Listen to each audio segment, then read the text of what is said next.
अस्सलामुअलैकुम नाज़रीन, आप देख रहे हैं पीसी वर्ल्ड न्यूज़। फैसलाबाद में कोरोना वायरस के मरीजों की तादाद में इजाफा।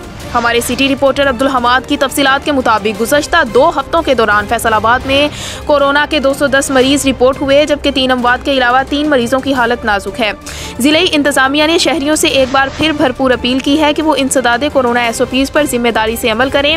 घर से बाहर जाते वक्त फेस मास्क का इस्तेमाल और रश वाली जगहों पर जाने से गुरेज करें। कोरोना SOPs की खिलाफ वर्जी पर कानूनी कार्रवाई भी अमल में लाई जाएगी।